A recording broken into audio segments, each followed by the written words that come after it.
Boa noite, bom dia, boa tarde. Esse eu estou chamando de um encontro zero do segundo módulo do curso Máquinas e Imagens, Panorama da Arte dos Dispositivos Óticos ao Big Data. Esse encontro zero tem o intuito de fazer um resumo do primeiro módulo, né, que se chamou Primeiros Fantasmas. Então, eu vou aí ao longo dos próximos 40 minutos, talvez, fazer um resumo do que foi abordado em 4 encontros, de forma um pouco mais estendida, né? Nesse primeiro módulo. Então, eu vou compartilhar a tela e vamos lá. A máquina não é uma coisa a ser animada, idolatrada e dominada.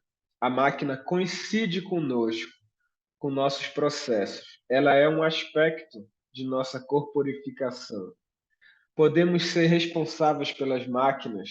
Elas não nos dominam ou nos ameaçam. Nós somos responsáveis pelas fronteiras. Nós somos essas fronteiras. Esse é um pequeno trechinho do texto Manifesto Ciborgue, da pensadora filósofa Donna Haraway, estadunidense. Ela escreveu, agora me fugiu aqui o ano, mas eu acredito que foi meados dos anos 80, 70, 80, 90, aí, por aí. É, e eu coloco esse trechinho aqui como né, um background para todo o curso. Assim. Mas vamos agora entrar no módulo 1 de fato. Primeiros fantasmas. Eu começo esse módulo partindo de um livro do David Hockney, que é um pintor contemporâneo, agora. Agora sim, tem trabalhando nos últimos 50 anos. Assim, né? E o David Hockney, ele vai se debruçar um pouco sobre a história da pintura, vamos dizer assim, europeia, na busca de entender como que os mestres da pintura, né, construíam aquelas imagens e ele achava assim tão complicado fazê-las. Então ele vai se debruçar um pouco nisso, né, em um certo momento da sua trajetória. É, e ele vai num certo momento, ele vai numa exposição do Ingres, que é um desenhista, pintor, dali de meados dos anos 1800, e ele fica admirando uma série de retratos, que são esses pequenos desenhos do tamanho da folha de papel, e ele se pergunta como que, como que poderia o Ingres fazer retratos tão precisos e detalhistas, né, no rosto.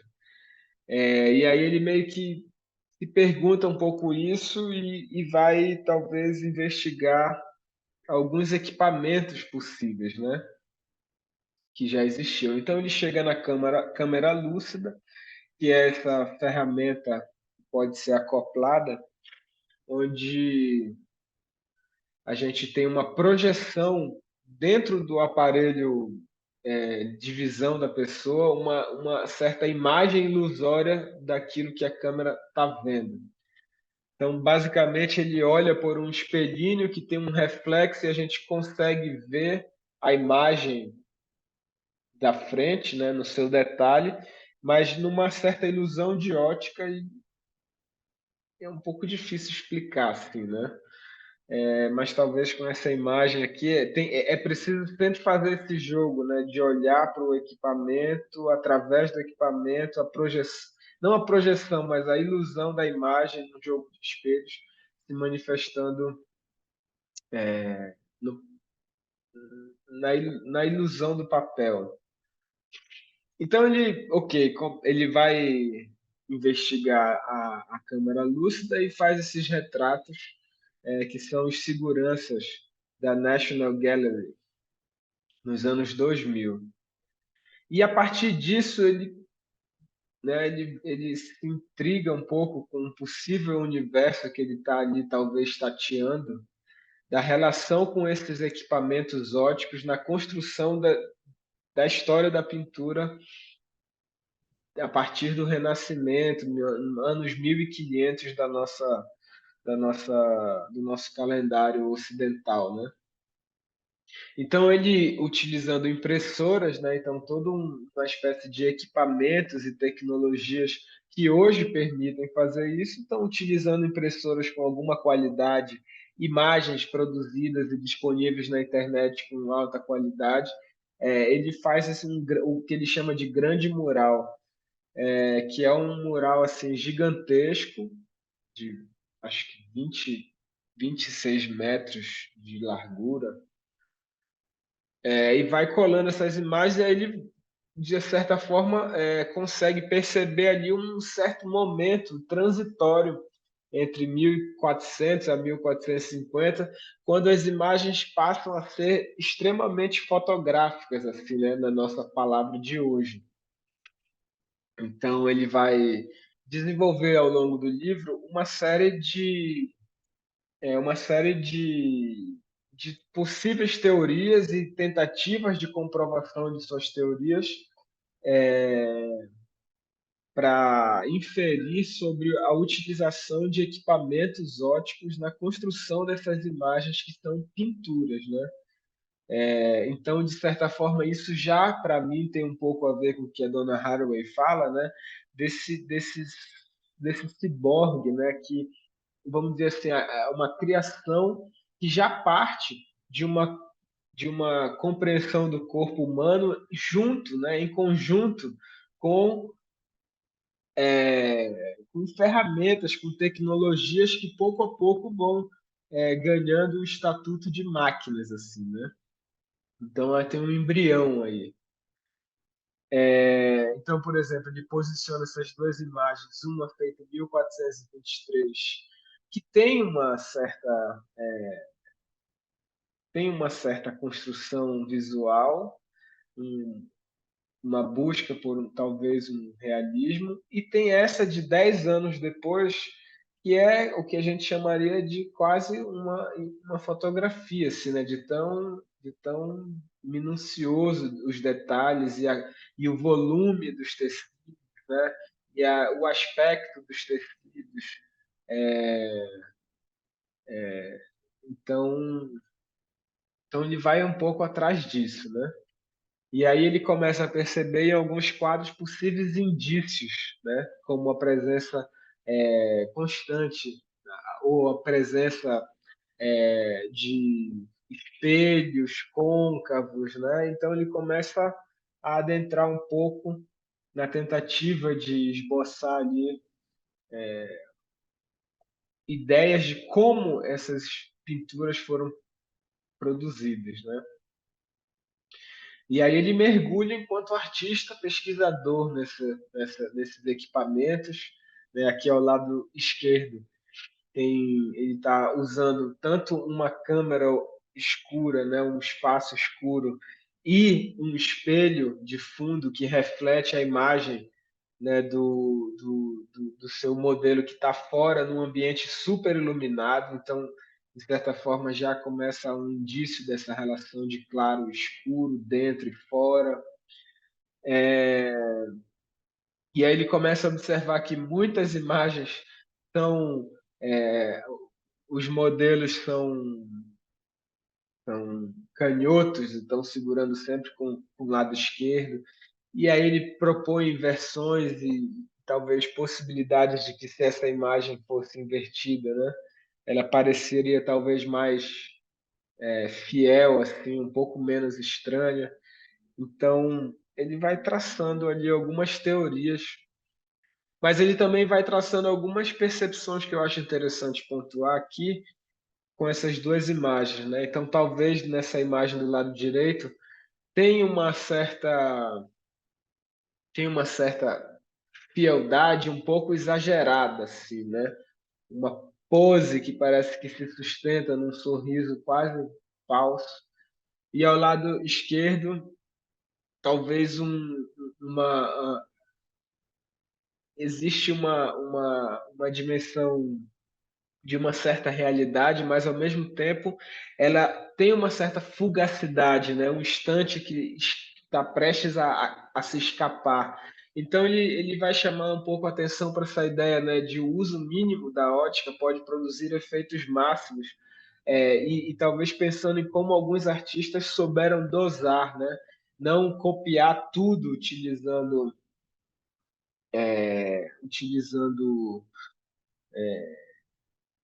esses aparatos óticos, mas usando parcialmente para pegar pequenos pontos precisos, mas também trazendo muito da sua, da sua sensibilidade, né? Do seu pincel, enfim, da sua prática como pintor. Então ele vai trazer ali também alguns retratos que têm esse espécie de realismo que está quase como se fosse um instante fotografado, né? Onde um sorriso acontece, mas está prestes a sumir também. Então ele vai trazendo algumas percepções de habilidades, né? Desse uso dos dispositivos com uma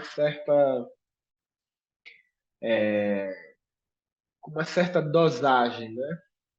Então, talvez usando os dispositivos óticos para fazer marcações, mas contribuindo com camadas de pintura, já sem o modelo ter que ficar ali sustentando uma expressão por um tempo, né?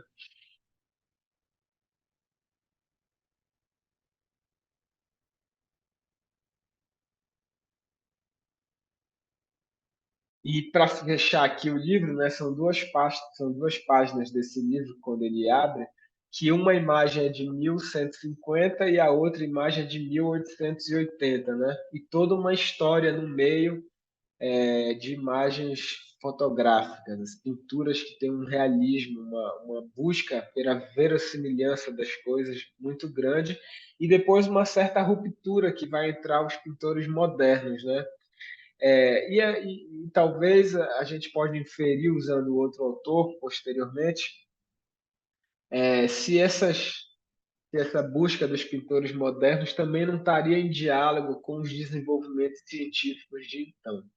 Então a gente vai saltar aqui essa primeira parte, né, pensando que isso aqui é um grande resumo, né? E a gente utilizou muito esse livro do Jonathan Crary, Técnicas do Observador. E aí eu acho que para o segundo módulo, eu acho não, para o segundo módulo, essa ideia do observador ela é muito importante, ela vai se manifestar de outra forma nos encontros posteriores, mas aqui pensar esse observador, né, ao longo do século XIX. Então, que observador? O que ele entende por observador, né? Ele vai dizer assim num trechinho, né? Diferentemente do espectador que literalmente olha para alguma coisa, para um filme, para uma peça, para uma vida passando, né? Que assiste passivamente, observar significa conformar as próprias ações, obedecer a. Então, por exemplo, né? Observando as leis, observando observando ao regimento de determinada situação, as pessoas agem de uma forma, né? Então, esse observar tem tanto a ver com ver, né? Mas também ver segundo determinadas condições, né? E ele vai colocar assim, então, que o observador é o sujeito que observa as regras, os códigos, os regulamentos e as práticas, que é o que eu falei agora, né? Mas é também aquele que vê a partir de um determinado conjunto de possibilidades, estando inscrito em um sistema de convenções e restrições. Então, se a gente mais um trechinho, né? Nesse livro, então, o Jonathan Crowder ele examina a importância de certos aparelhos ópticos como lugares de saber e de poder, que operam diretamente no corpo do indivíduo. Então, ele vai meio que fazer uma certa abordagem histórica, olhando para a evolução desses aparelhos ópticos e como eles vão, de certa forma, transformando, né, transformando esse observador, né? Então, se a gente fizer um pulo para hoje em dia, é impossível analisar nós enquanto seres sociais, enquanto sociedade, se a gente não olhar as influências, né, exercidas pelo computador, pela internet, pelo celular, pelas redes sociais, né? Então, a gente vai se tornando e vai se transformando, né, em função e em conjunto com as tecnologias, né? Com o desenvolvimento tecnológico e, nesse caso das máquinas e das imagens, os dispositivos produtores e reprodutores de imagens vão, enfim, transformando talvez profundamente nosso modo de pensar, nossa subjetividade, nosso modo de conceber o mundo e a vida, o tempo, enfim. A gente vai avançar um pouco nessa direção. Então vamos lá. Ele começa na primeira parte do texto, a gente começou, né? Pensando um pouco a partir da câmera obscura, né? Então a gente pode fazer talvez uma ligação lá com com o David Hockney, o pintor, né? Portanto, um artista, pesquisador, e aqui, no caso, é um crítico, teórico, filósofo. E aí a gente tem, dentro de uma certa história, o surgimento da câmera obscura, ou largamente a utilização em larga escala da câmera obscura a partir do Renascimento, que é um período ali mais ou menos de 1500, 1400 para hoje, né? Uma entrada nessa era que a gente está dentro desse nosso mundo ocidental que acaba, de certa forma, a partir de um processo de colonização, se espraiando hoje uma perspectiva um tanto quanto globalizada, né? Mas existem relatos e, relatos e, enfim, citações da utilização da câmera obscura em culturas anteriores, né? Na China e mesmo de forma mais precisa no Oriente Médio, com um cientista da época, se assim a gente pode chamar, né? Mas um cientista, um experimentador, filósofo, matemático, etc. Al-Hassen, e a utilização da câmera obscura já como um dispositivo de investigar a realidade ao nosso redor, né? Poder estudar essa realidade para desenvolver obras, e, enfim. Mas, ok, no mundo ocidental, do qual a gente está vinculado aqui, né, de certa forma, a câmera obscura, Jonathan Crary, ela definiu, de certa forma, esse observador nos séculos 17 e 18. Então, a gente vai ver essa. Então, assim, na câmera obscura, ela necessita, né, de um espaço totalmente isolado da entrada de luz, portanto, um espaço escuro, né, um breu, onde por um pequeno orifício, o mundo externo, ou seja, a luz refletida do mundo exterior, invade esse espaço interior, produzindo uma imagem, né? Então, esse basicamente é o dispositivo da câmera obscura. Essa câmera pode ser recriada em pequena escala, em grande escala, dentro de uma câmera fotográfica. É um aparato que pode ser pensado concretamente, objetivamente, enquanto um espaço escuro, mas a gente vai ver no texto como que isso também pode ser concebido metaforicamente, né? E aí a gente vai avançar e vai ver um pouco isso. Então, a câmara obscura é esse espaço, de certa forma, isolado do resto do mundo, né? Do mundo em sua extensão infinita, um espaço isolado, escuro, onde o movimento do lado de fora se manifesta internamente, né? Então, é possível, de certa forma, o que que ela convida? A uma espécie de recortar, né? Fazer um quadro no mundo. Porque não é o mundo na sua toda extensão que está sendo projetado dentro da câmara escura, né? É um recorte desse mundo. Então, ele já também convida a uma espécie de delimitação desse mundo, né? Tanto visualmente, né? Enfim, um pedacinho do mundo está recortado ali, do mundo exterior, mas também metaforicamente, enquanto um lugar de observação da realidade. Então, a câmera obscura foi um modelo a um só tempo para observar os fenômenos empiricamente, né? E também para realizar a introspecção e autoobservação reflexiva. O que é isso aí, né? Ela é o terreno no qual o conhecimento se torna possível, viável, né? Então, uma espécie de espaço externo, né, que também se projeta internamente para ser observado, mas também esse observador dentro da câmera, nesse espaço escuro, onde ele não vê nada além desse recorte, dessa imagem, é também um espaço de introspecção, né, de pensamento, de observação, tanto da realidade objetiva, mas também um espaço de autocontemplação, de autorreflexão, autoobservação. E aí a gente já começa a pensar a câmera obscura de forma metafórica, assim, né? Não tanto objetiva, mas metaforicamente. Então aqui mais uma gravura de uma certa câmera obscura, né? Então a realidade acontecendo ali ao redor e através de um jogo de espelhos, né? Essa imagem, através dos seus raios luminosos, é projetada dentro, né? Nessa mesa circular. Aqui um outro modelo de câmera obscura mais individual, né, mais íntimo, e também que nos ajuda a pontuar essas questões que estão lançadas no texto, né?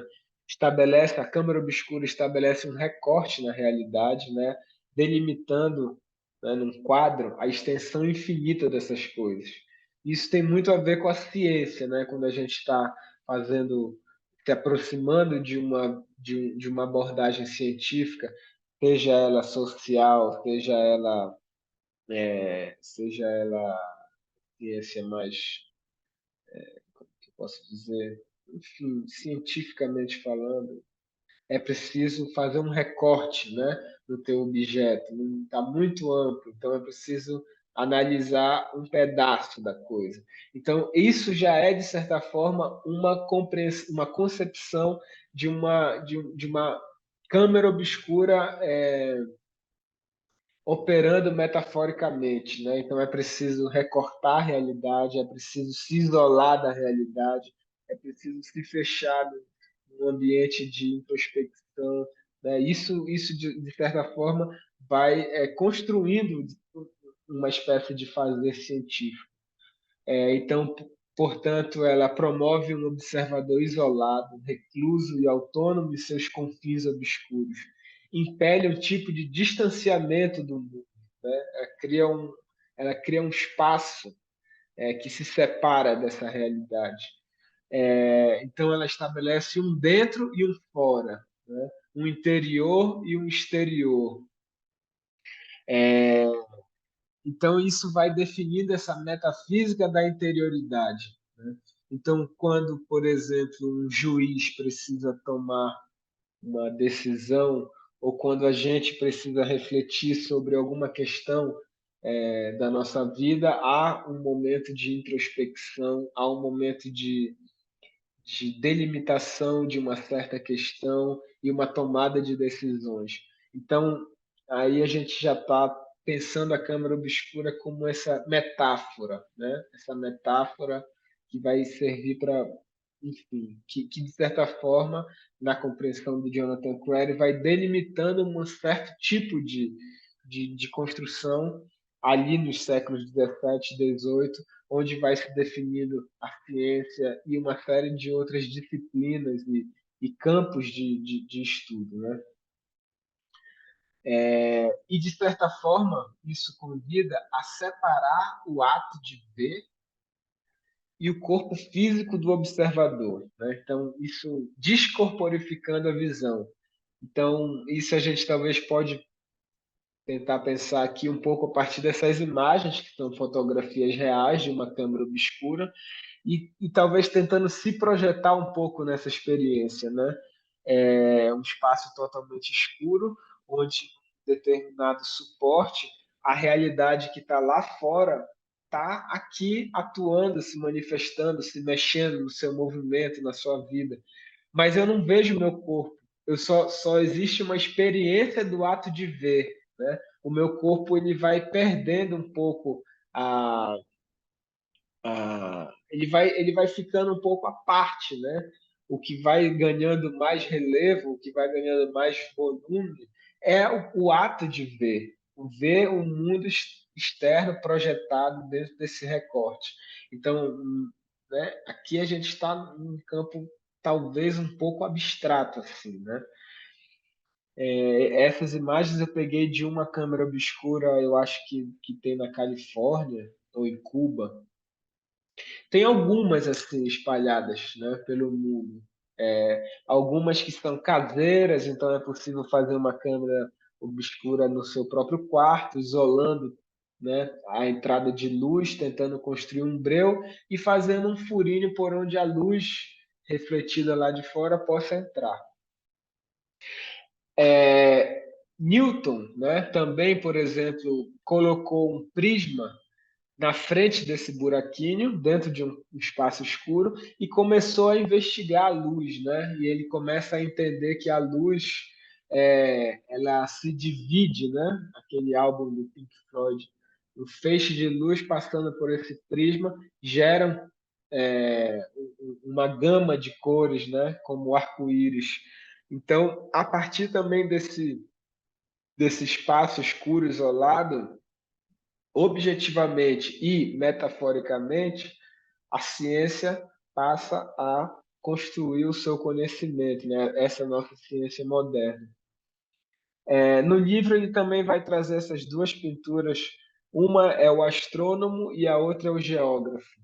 E aí talvez para falar mais dessa metáfora, né? Desse espaço escuro, onde uma realidade exterior se projeta, né? Aqui dentro para ser estudada, observada de forma apartada, né? De forma separada, tanto no fazer do astrônomo, que observa nesse plano, que é um plano inscrito nesse globo, né? Mas que é um plano, né? Uma reprodução desse mundo externo, concentrado, condensado nesse globo, ou condensado e concentrado no plano desse mapa, né?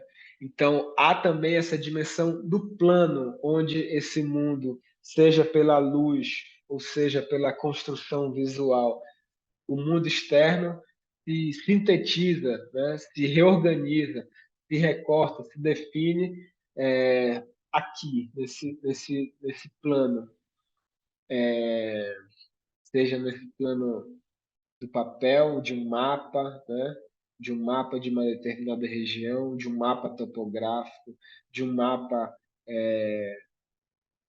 ou seja, nesse globo, né? Mas é um plano. Aí tem um segundo momento que a gente faz uma virada com o Goethe, que é, se não me falha a memória, 100 anos depois do Newton. Dentro dos estudos da teoria da cor, são dois momentos muito importantes, assim. Mas também aqui na concepção que o Jonathan Crowley vai trazendo, esse aqui também é uma virada desse observador, né? Então ele vai dizer que pouco a pouco a câmera obscura vai deixar de ser o aparelho óptico que estrutura esse observador, né? E esse observador é tanto nós, assim, quanto seres do dia a dia, indivíduos, mas também esse observador é, cientista, esse observador filósofo, que é o momento, né? É quem somos enquanto sociedade naquele num determinado momento. E o que ele está tentando colocar no livro é que isso vai se transformando junto, em função e atuando também sobre essa transformação a partir desses aparelhos, né? Dessas máquinas de fazer e reproduzir imagens. Então, o Gates, o que que o Gates faz? Ele, na medida em que o Newton, vamos dizer assim, ele já está intervindo nessa câmara obscura, né? Nesse dispositivo, quando ele coloca lá um prisma na frente do buraco por onde a luz entraria, né? Ele já não quer mais ver a realidade, a visualidade do mundo externo. Ele quer investigar esse aparato, esse dispositivo, essa máquina, né? Onde ele está inserido. Então ele vai experimentando. E o Goethe faz uma outra proposta que é, em vez de olhar o mundo de fora sendo projetado aqui dentro, vamos olhar, vamos nos aproximar com os nossos olhos e olhar para esse buraquinho, né? Então ele propõe que se faça essa experiência num quarto escuro, né? Com um buraquinho, uma fresta de luz, que se deixe olhar para essa fresta de luz, mas diretamente para ela por alguns segundos. E depois sair dela e olhar para uma superfície, para uma parede, e perceber o que acontece. Então, o que, que acontece se a gente fizer essa experiência? Né? Se a gente desligar todas as luzes desse quarto aqui agora e a gente ficar olhando para esse círculo branco por alguns segundos fixamente. Depois, se a gente mudar a nossa visão e olhar para uma outra coisa, essa bolinha branca vai começar a ganhar outras cores e ela vai ganhando outras cores e vai se transformando até ela sumir. Então ele começa a chamar atenção para o fato de que isso que a gente está vendo, né, essa imagem posterior, é uma ilusão ou é a realidade, né? É inegável que ela existe. Então, começa-se um campo de estudos, né, que são as pós-imagens, né?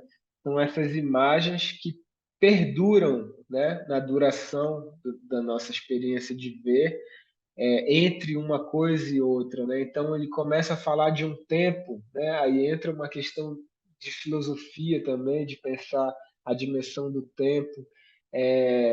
E isso de certa forma, continua, né, reverberando até os dias de hoje.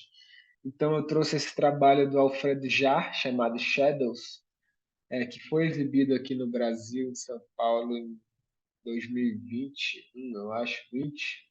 Era uma sala escura, e é um vídeo, né? Tem uma foto, essa foto some, fica tudo escuro e passa um pouco o tempo e como uma surpresa acende esse flash que é o exato recorte de um pedaço dessa foto, que são a silhueta dessas duas mulheres. É uma cena de violência, um contexto de desapropriação de terras, mas essa imagem acende e apaga, e a gente continua vendo essa imagem dentro desse campo subjetivo, né? Essa visão subjetiva, ela continua como se fosse impressa, né? No fundo da nossa retina, no fundo do nosso aparelho sensorial da visão. E entre outras, né? E essa ideia da pós-imagem, ela vai ser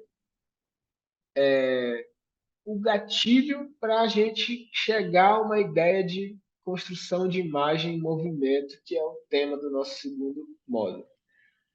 Mas voltando aqui, né? Então, a ciência, né? A partir de então, vários cientistas começam a com essa problematização deixada pelo Goethe, a realidade está onde? A realidade está nesse mundo externo, a realidade está no nosso aparelho interno, mas essas bolinhas pretas, elas piscam aqui, elas realmente estão piscando ou é uma ilusão? Mas essa ilusão não é uma realidade que é inegável que está acontecendo aqui. Então, talvez o movimento que vai acontecendo pouco a pouco, cientificamente falando, não está tanto somente olhando para o mundo externo, projetado dentro da câmara obscura, num mundo recortado, né? Mas começa a se dirigir para o próprio olho, para o próprio corpo, né? Esse corpo que antes estava apagado dentro do escuro da câmara obscura, começa a ser a virar o objeto de investigação do campo, enfim, da ciência de então. Então, o Blake, que é um poeta, vai sintetizar isso tudo nessa frase, né? Conforme o olho, tal o objeto. Então, o objeto existe, mas conforme quem olha esse objeto, que aparelho de construção de referências, né? Vai dar uma realidade para esse objeto diferente, né? Então isso vai ser isso para umas pessoas e para outras vai ser outra coisa e a gente vai ter então não somente uma única verdade monolítica que vem de cima para baixo, senão uma pluralidade de pontos de vista sobre a realidade, né? Então isso vai abrir também outras questões para a filosofia, para as mônadas, enfim, né, para os infinitos pontos de vista. E todos são verdadeiros para si, de certa forma. Né? Então, é um pouco isso. Né? A subjetividade corpórea do observador, que foi excluída a priori, né, quando a câmara obscura estava regindo o estatuto do observador, essa subjetividade torna-se o lugar onde se funda a possibilidade do observador, né? Então, meio que passa para cá, né? Passa para esse aparelho aqui, né? Passa para cada um, assim. E com isso também um avanço científico sobre o próprio corpo, né? Como um lugar de vamos investigar, vamos investigar, vamos esmiuçar, vamos entender esse corpo a partir, vamos decompor esse corpo em diferentes aparelhos e diferentes equipamentos que funcionam em conjunto como uma grande máquina, né? Então isso também de certa forma vai se transformando no modus, né, de concepção desse momento que aí a gente está entre século XVIII e XIX já, né? De olhar para esse corpo como uma grande fábrica, uma grande indústria, e, portanto, com uma intenção de estudar, esmiuçar esse corpo para torná-lo cada vez mais produtivo, né? Para, enfim, aqui uma série de questões estão acontecendo ao mesmo tempo. O desenvolvimento industrial, o aumento da produção de, de, de, de de objetos de consumo, né, de mercadorias, então a necessidade também de aumentar a produtividade nas fábricas, então a necessidade de estudar esse corpo que é o movimento dessa, que é uma ferramenta de engrenagem dentro desse mundo da fábrica, da produção, é, do consumo, da cidade. Então, uma série de elementos que vão se estruturando juntos, assim, né? E dentro desse estudo do corpo, né, vão surgindo também um campo de estudos e um campo de estudos.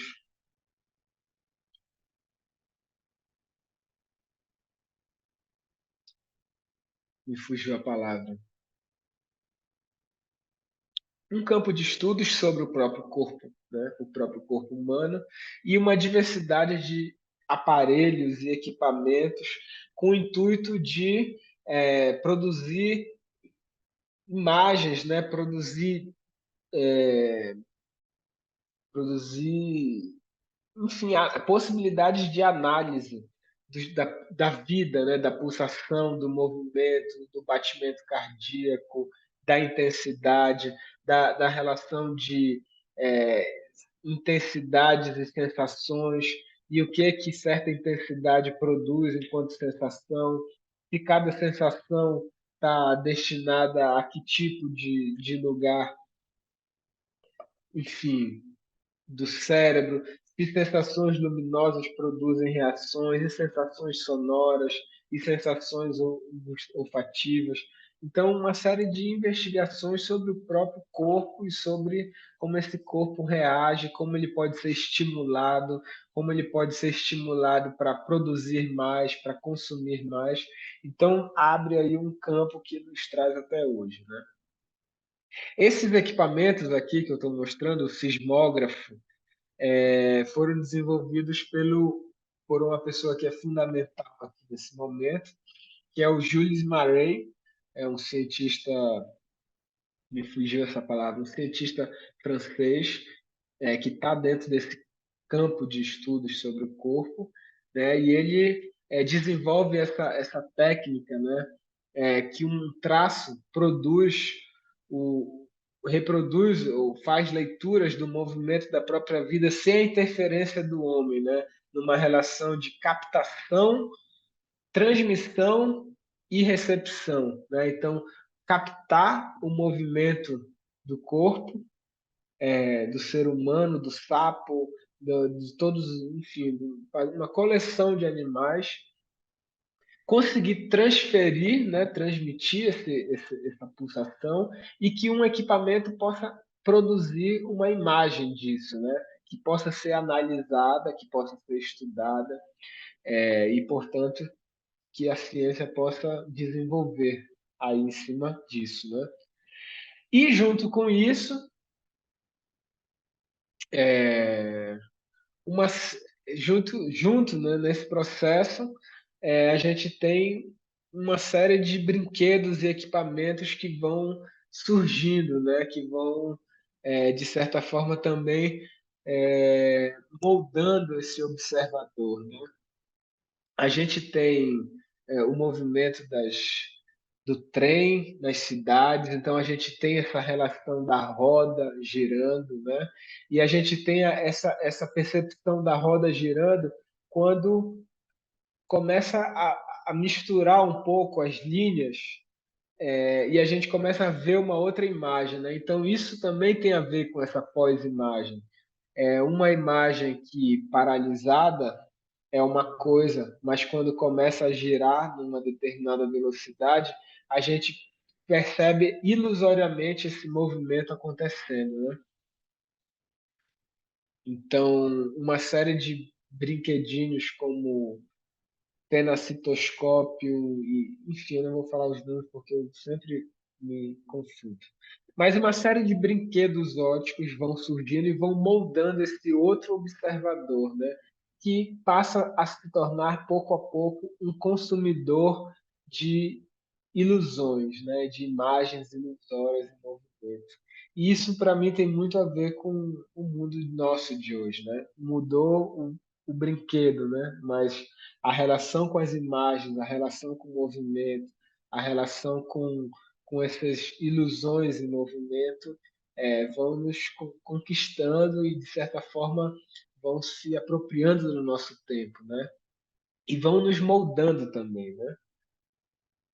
Então, aqui eu faço um pequeno parêntese mostrando essa fotografia, porque também é o momento onde surge a fotografia, né? Nesse momento, para se produzir uma fotografia, precisavam-se de algumas horas abrindo o obturador até que a luz do mundo externo preenchesse essa câmera obscura interna aqui, ao ponto de que uma superfície sensível pudesse ser grafada, né? E posteriormente ser revelada e fixada ali. Então, uma combinação tanto da câmera obscura desse dispositivo com uma investigação química sobre esse suporte, né? Um suporte que fosse alterável, né? Que fosse sensível à presença da luz. Então, aqui a gente posteriormente retoma essa questão da fotografia e da relação com o tempo, mas a gente faz um desvio aqui, né? A gente tem uma bifurcação. Então, daqui a pouco a gente volta para esse ponto de novo para finalizar. Mas avançando na questão desse observador consumidor de ilusões, né? Um outro personagem importante nessa história, que é o Muybridge, que é um cara nos Estados Unidos que começa como fotógrafo e ele é um artista que vende o seu trabalho, né? Então ele produz uma série de fotografias que são essas cartelas duplas, que elas são muito parecidas, mas elas têm uma ligeira alteração no ângulo de visão, né? E elas são utilizadas com esses aparelhos, com esses equipamentos, que são que é o estereoscópio, né? Então são duas fotos que a gente, enquanto observador, a gente consegue criar uma terceira imagem, que é uma imagem que tem tridimensionalidade, mas é uma imagem que na verdade, é a nosso aparelho, né, visual, nosso aparelho de visão, que fabrica essa terceira imagem. Né? Então, é também uma imagem que é uma ilusão. Né? Se a gente fizer assim com a cabeça, e olhar e tentar misturar essas duas, a gente consegue fazer isso sem aparelho, mas não é muito recomendado, porque pode dar algum probleminha aí nos olhos. Mas o intuito desse brinquedo, desse objeto, desse dispositivo, é produzir essa imagem, essa terceira imagem a partir dessas duas. Então a gente tem uma espécie de fotografia que há uma tridimensionalidade. Então, tu consegue, na experiência de ver isso, produzir planos, né? Uma imagem no primeiro plano, no segundo, no terceiro, e tu consegue fazer uma espécie de movimento perceptível dentro dessa imagem tridimensional que se cria, né? Então, isso vira uma febre e vira, digamos assim, todos esses brinquedos são trabalhados industrialmente e largamente vendidos nas cidades onde esse mundo moderno existe nesse momento, né? Nos centros modernos dessa vida, né? E claro que existe 98% de vida no planeta Terra nesse momento acontecendo de outra forma. Mas essa questão está acontecendo nesses determinados lugares nesse momento. Mas o que é que junto com o processo industrial, né, junto com o processo de comercialização, de produção de mercadorias e de isso vai se tornando, na verdade, largamente produzido e reproduzido, e isso vai passando a fazer parte das horas de descanso das pessoas que estão vivendo nesse momento, né? Nesse dado contexto. Então, estar na fábrica produzindo e trabalhando com dinâmicas cada vez mais aceleradas e nas horas de descanso produzindo imagens ilusórias, né? E não importa quais são as imagens, importa as experiências de criar aquilo, né? Uma imagem tridimensional. Então, o Jonathan Crowley vai, ao longo desse texto, né, talvez desenvolvendo uma ideia sobre esse observador. E no segundo módulo, a gente vai talvez partir dessa ideia para pensar como que isso tudo vai se desenvolvendo e vai sendo também interferido, enfim. Então a gente tem uma proliferação de diferentes equipamentos e dispositivos e experiências desse observador, né? Que por um momento ele pode estar em casa, por outro momento ele pode estar nessas estruturas que são compartilhadas, e tudo isso. Então, aqui eu encerro esse momento, e vou passar de forma muito rápida, voltando para aquela bifurcação da fotografia, né? Que aqui a gente começa a ver, de certa forma, esses equipamentos e equipamentos e essas experiências de produzir imagens ilusórias, né? E aí a gente volta para a fotografia e começa a pensar algumas questões, né? Então eu falei que naquele momento, para produzir uma fotografia precisava de horas de tempo de exposição. Pouco a pouco esse tempo foi diminuindo e aí a gente tem esse relato aqui que talvez é um entre diversos, né? Mas um certo milionário de então, Stanford, ele chamou o Muybridge, que era o fotógrafo lá que a gente viu, para provar que um cavalo conseguia ficar com as quatro patas no ar enquanto corria. Então, o Muybridge, para isso, precisaria desenvolver um aparelho fotográfico que fosse instantâneo, assim, né? Que fosse muito rápido. Então, uma série de pesquisas envolvendo eletricidade, envolvendo engenharia, chegou nas câmeras e nessa produção de imagens fotográficas relativamente instantâneas, né? Então, um obturador que abre e fecha muito rápido, ao ponto de conseguir registrar aquele corpo em movimento, né?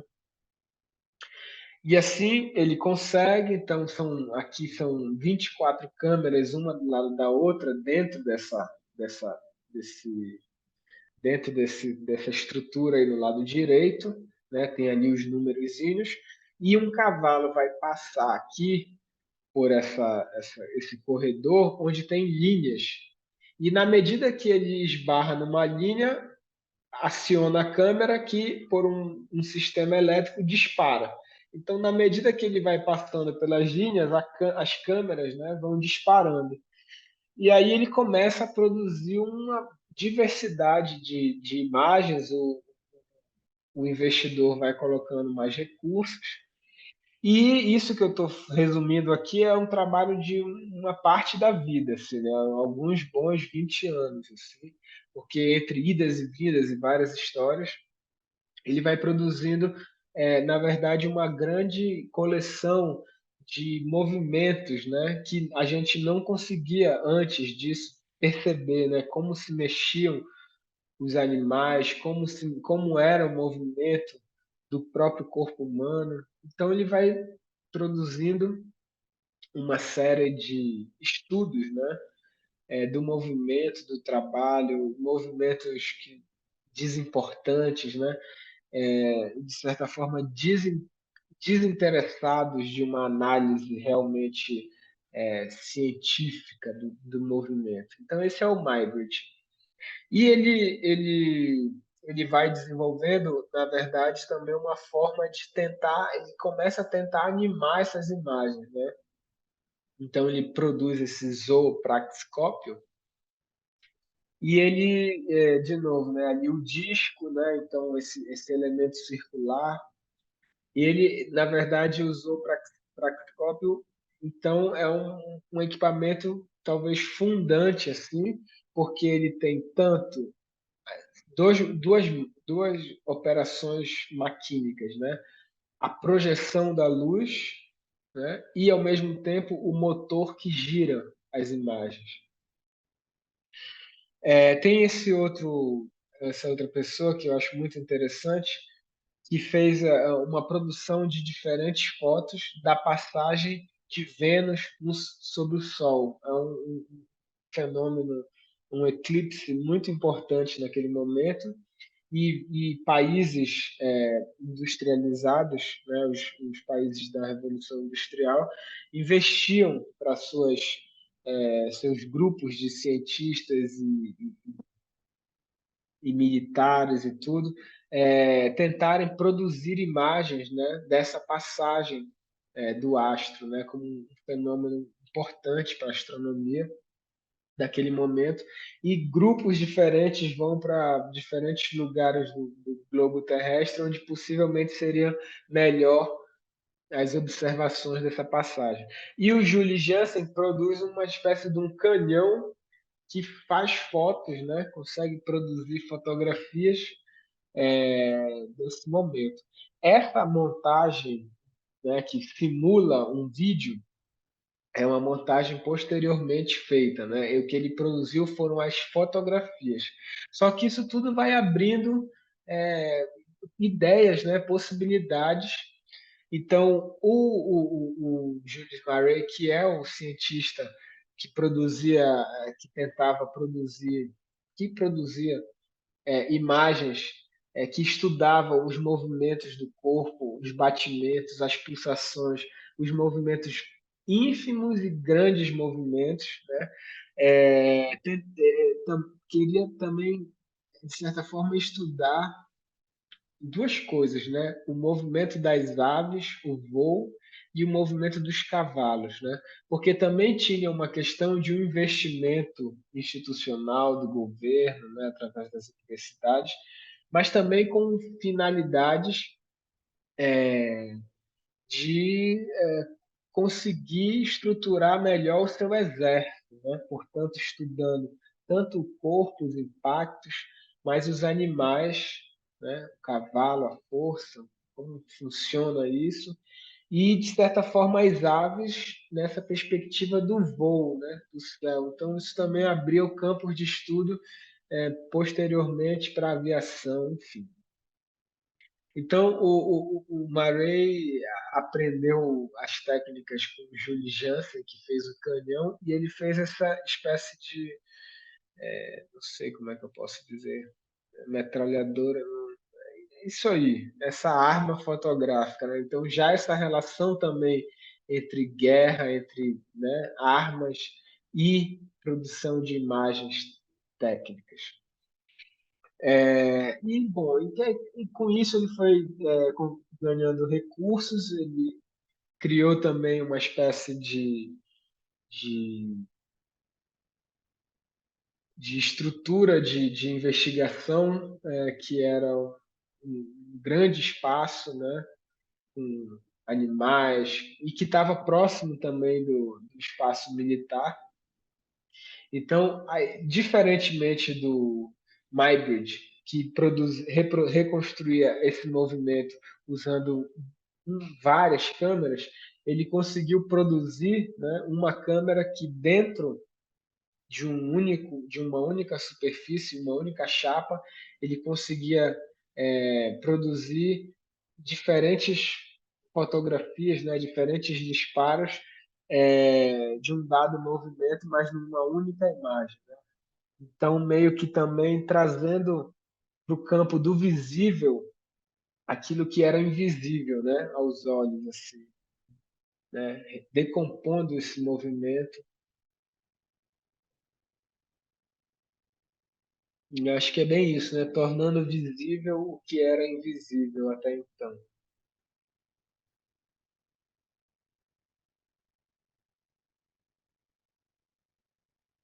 Essas roupas aqui com pontos e linhas, né, uma espécie de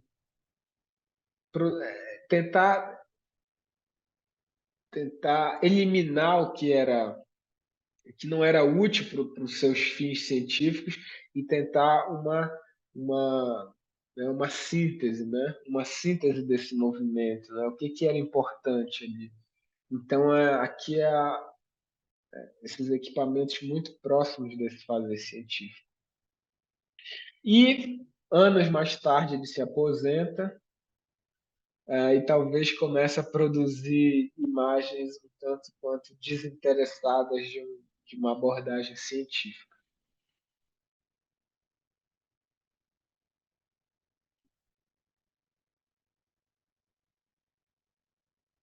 Então é isso. Aqui a gente Na verdade, eu fiz um resumo e tirei coisas importantes do primeiro módulo, mas basicamente aqui a gente dá uma encerra esse módulo um e partiremos então daqui para o módulo 2, né? O módulo 2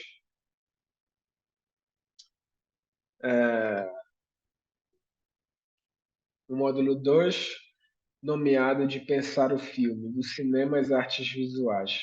Então a gente vai partir dos primeiros cinemas, no primeiro encontro ali, depois pensar como que isso vai ganhando uma dimensão industrial, como que artistas, pesquisadores vão tentando dissecar certas questões e levar para outros contextos, e como que isso vai talvez enriquecendo o processo na nossa leitura de hoje.